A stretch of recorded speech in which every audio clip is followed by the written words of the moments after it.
special topic. We are talking about lucid dreaming. Somebody actually in the comments asked me to make a video about lucid dreaming, so here it is. Was not able to look into the works of Neville, I believe it's pronounced. I'm not really familiar with his work, so I'm just gonna go off kind of my understanding of lucid dreaming, and as a little add-on, I will be talking also about out-of-body experiences, also known as near-death experiences, also known as astral projection. So without further ado, let's get into it. So I want you guys to relax today as I'm talking about a very sleepy topic, lucid dreaming, lucid dreaming, lucid dreaming, lucid dreaming. And got our tappy marker here. And I've kind of illustrated on the board here just some characteristics that align with each experience. So, in one, here I'll spin around also so we can see. So, we have NDEs and OBs and dreams here, so spin around again. So, we'll look over here at the brainwave states first. So, go to tappy marker. So, Theta is actually the dominant brainwave state that occurs during dreaming, lucid dreaming especially, and this is also known as, I didn't write this on the board, I don't want to write it now because if I move around too much the chair might squeak and I don't want to star you guys out of relaxation. But if I was to write, I'd write REM, for it stands for rapid eye movement, rapid eye movement, rapid eye movement. And that is essentially what occurs when we are dreaming, and that's why we can see things. It's because our eyes, even though our body is asleep, our eyes are still moving, and a lot actually relates to this concept of eyes, especially in when we talk about dreaming and when we talk about sleep, when we talk about spiritual awareness, third eye, blah blah blah blah blah. It all has to do with perception and awareness at some level, especially objective awareness. A little fun fact to actually know that during dreaming, they actually found that a specific chemical in the bloodstream or hormone known as adrenaline is actually not secreted when we're dreaming. That's why we don't realize that we're dreaming, because actually there's another chemical called noradrenaline, which is the thing that inhibits adrenaline, and that is present when we dream, which is why we're not aware that, some weird stuff is going on in the dream, and we don't say, this is weird, I don't remember this happening last time I was going about what I do in my day. So, that's why we're not aware of that at that level of consciousness, because adrenaline is not present, nor adrenaline is present, and NOR, and then adrenaline, and it inhibits adrenaline. But when we get scared in a dream, or frightened, or encounter something that makes us say, oh, we gotta pay attention, like we see a monster or something in a dream or a nightmare or something like that, then adrenaline starts pumping in through our system, because we start creating that hormone or chemical in the brain, and that causes us to eventually wake up. So just a little fun fact there. But essentially, going back to what we're talking about here with lucid dreaming can be especially helpful when we talk about things like, any of these factors, rewiring the subconscious. So if you want to put in a new belief system or create a new pattern in the brain, this also relates to the concept of brain plasticity. The more you're able to exercise your imagination, the more neuroplasticity goes up, and the more your brain is able to rewire and heal itself. Build confidence. You can overcome blocks that you perceive in your waking life. You can manifest them in the dream, and then you can resolve them. You could also, from what I heard, you can also call forth the aspect of you, the unconscious version of yourself, and ask it questions, almost like if you were talking to your shadow self in a mirror or something like that.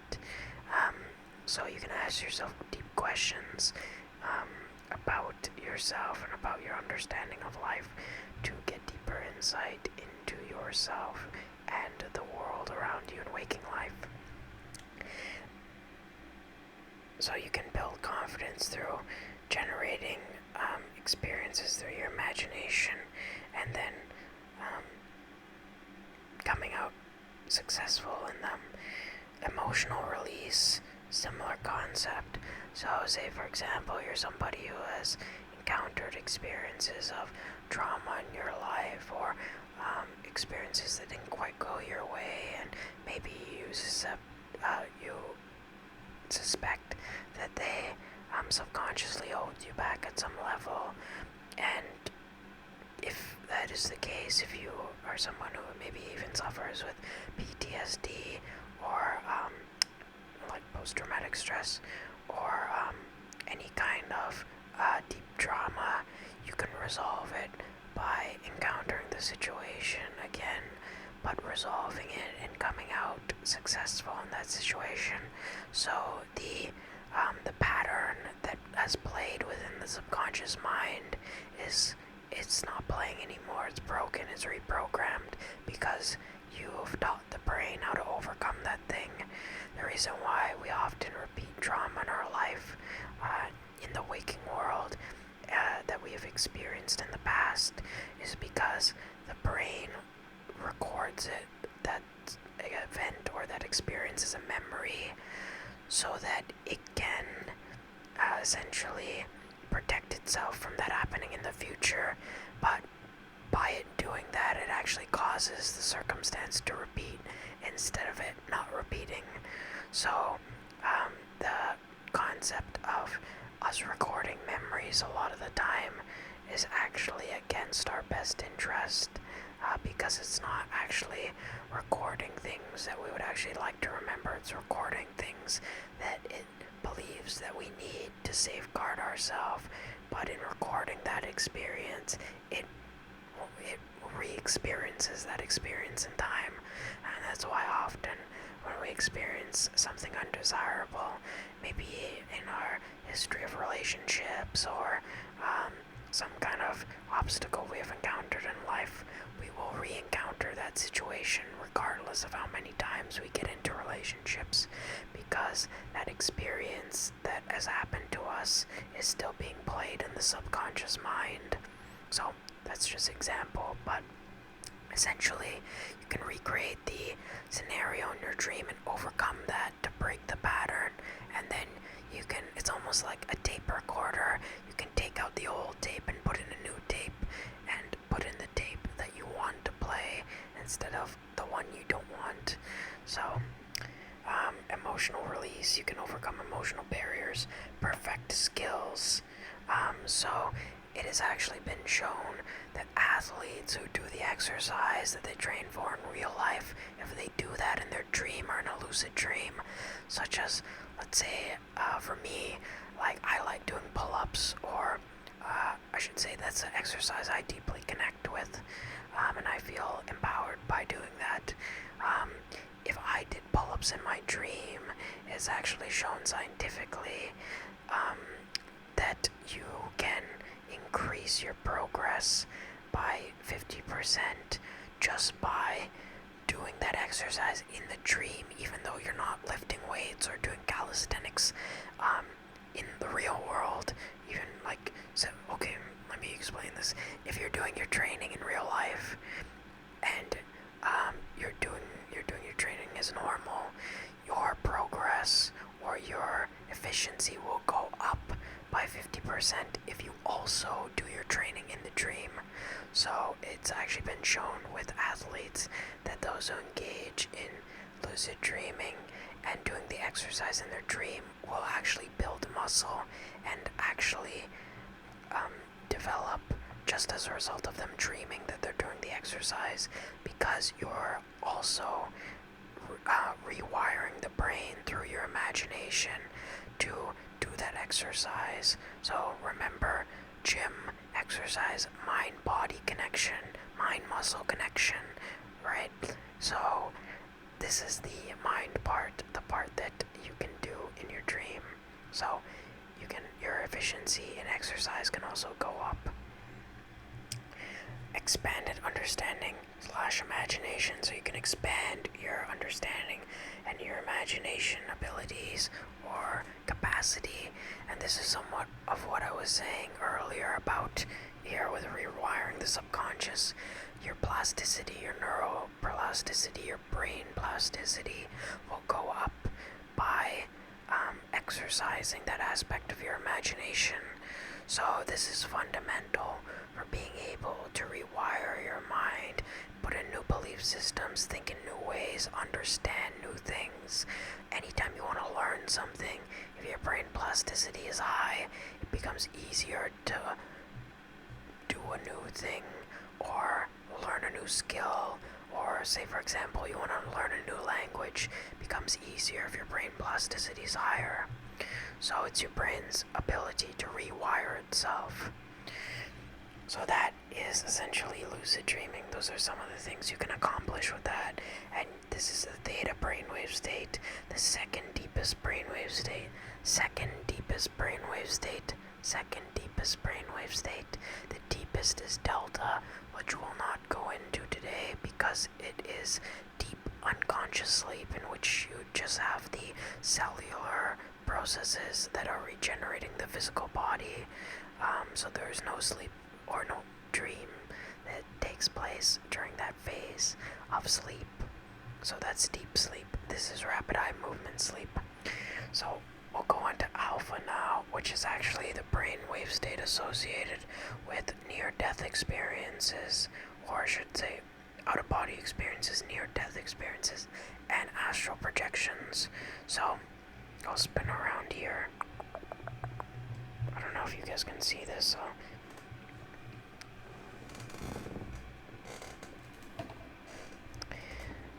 there we go.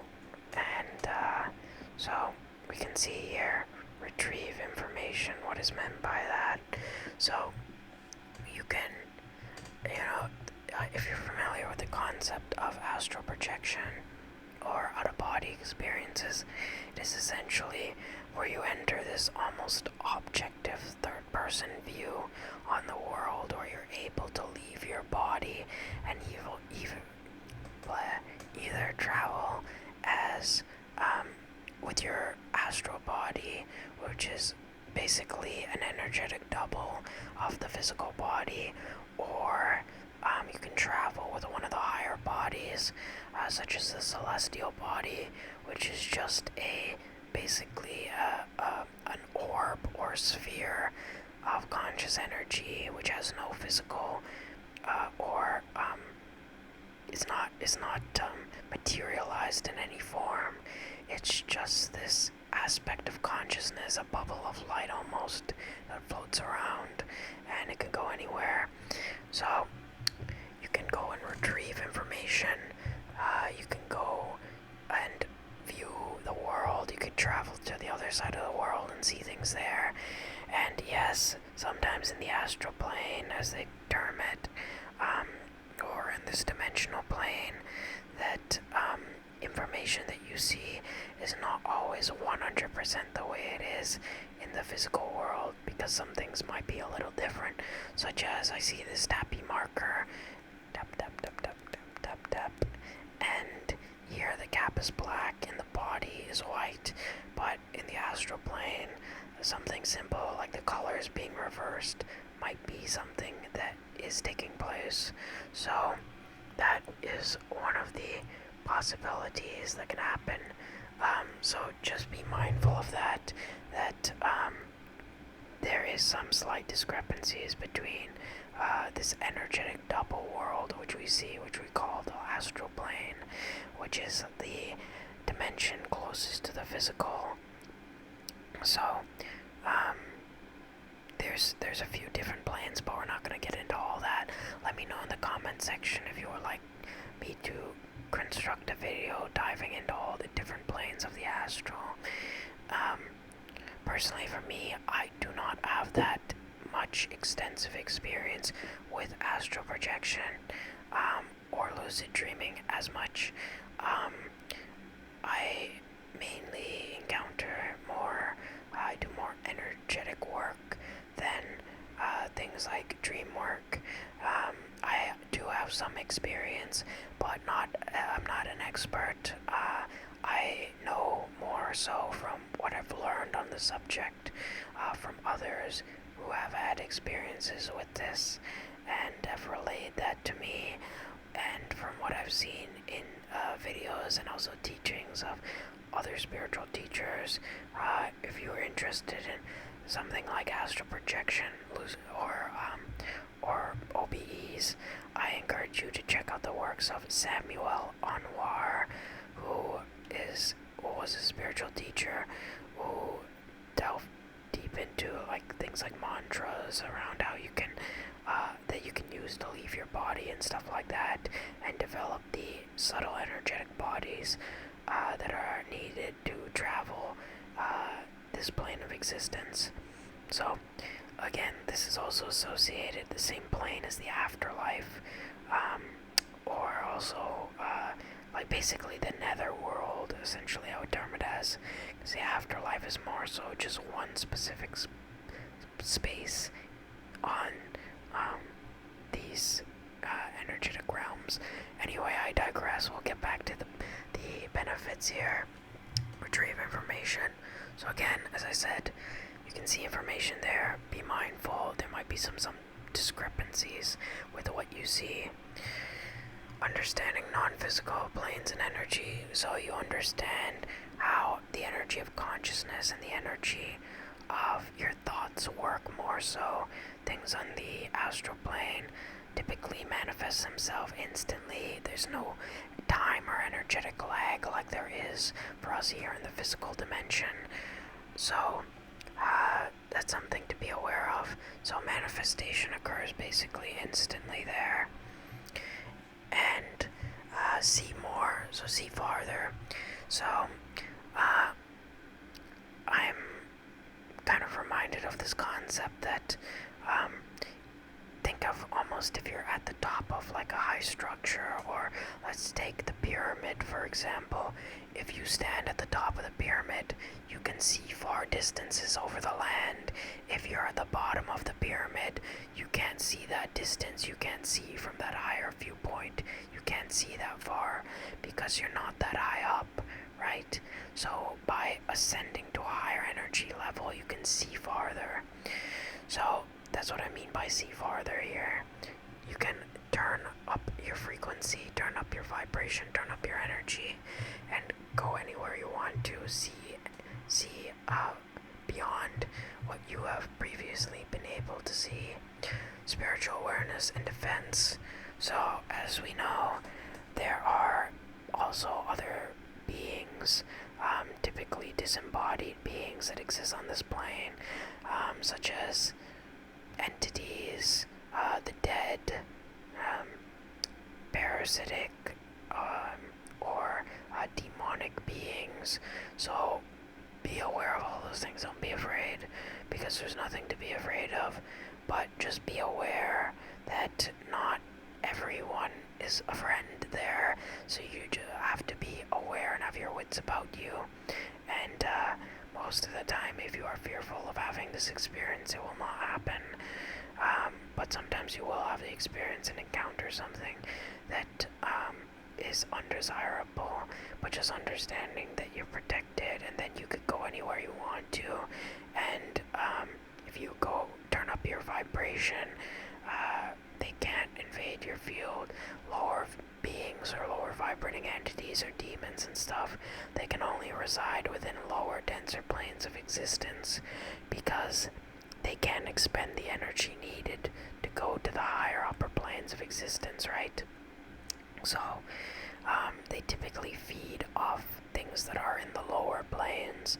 And that's why people say, especially people who teach, spiritual teachers who teach psychic and astral defense, they say that essentially the lower astral plane is a very bad neighborhood because these beings reside there. But there's also other beings that you could call on. You could call on your angels. You could call on the primordial forces of light, like the archangels, who represent the very aspects of creation itself, or almost omnipotent beings that represent certain aspects of yourself. And these are almost all-powerful beings that can assist you there. So be mindful that just as many enemies has tried to invade your journey there, you have just as many allies who wouldn't mind assisting you. So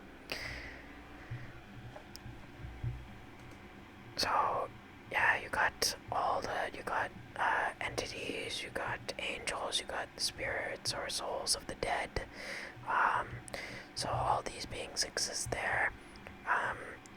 So that's spiritual awareness and defense. Also, you can manifest things like, battle weapons or energetic weapons in which you can fight these lower beings if you need to, or defend yourself. In any case, remember, manifestation happens instantly there. So if you think weapon in your hand, weapon will materialize. Communication with angels, so I kind of already mentioned that. You can talk to your angels, you can talk to higher beings and get insight and divine guidance from them to assist you on your journey, either there or for you bringing back to the physical world to understand about yourself or aspects of your reality, or understand how to overcome obstacles, whether they are in the energetic planes or in the physical planes. So that is the gist of what I have for you today around the concept of astral projection and lucid dreaming. Let me know in the comments if you enjoy topics like this, where I cover stuff that is related to more magical practices. So yeah, that is the gist of what I have for you today. I don't think I'm leaving out anything. Just remember that in all of these experiences, so lucid dreaming, mainly imagination. Astral projection is mainly perception. So, imagination.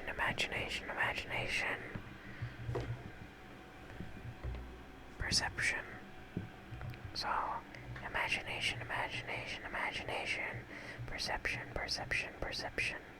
These are the two aspects that really differentiate these two experiences from one another.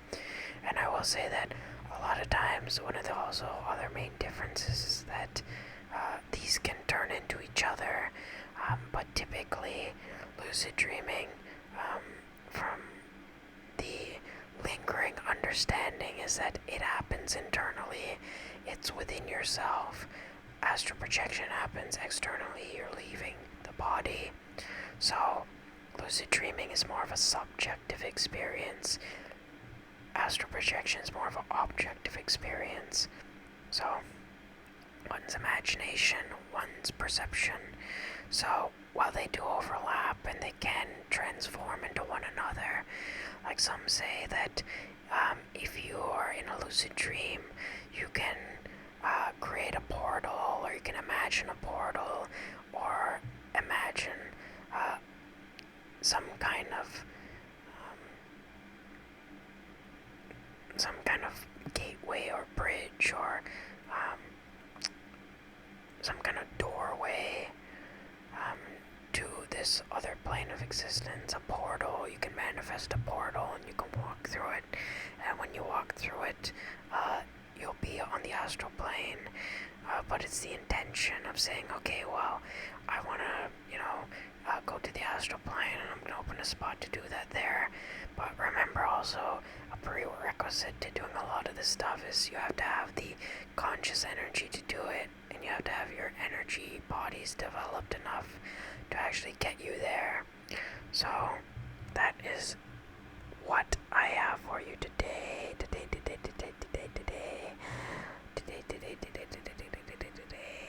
On astral projection and lucid dreaming. Again, let me know in the comments if you enjoy videos like this. Let me know if you want me to do going deep on any of these subjects. Let me know what you would like to see in the future moving forward. Again, I love reading your guys' comments. I appreciate all the support I've gotten on this channel so far, and we're gonna celebrate getting over 200 subscribers. So, yay! I'm very grateful to have all your guys' support and you guys watching me, and that you guys are enjoying this content, because I really feel that it is my mission to just share everything that I have learned in my experience with you guys, both in the realm of physics, spirituality, philosophy, all of it. So let me know what you guys will want to see coming up. Remember to like and subscribe and share with your friends and family, because it really does help support the channel. Also, please, share on like social media or whatever. Check out my other channel, Moonstruck. I will link it in the description below. If you guys enjoy podcasts in longer format and want to see me talk more about these subjects, then you can check out my work there. So yeah, that is pretty much what I have for you today. Remember to like and subscribe, because it really does help. So this has been the Sword of Mercury, brought to you by the Prince of Mercury. And just once more, remember to like and subscribe and share the video. And I will see you guys next time.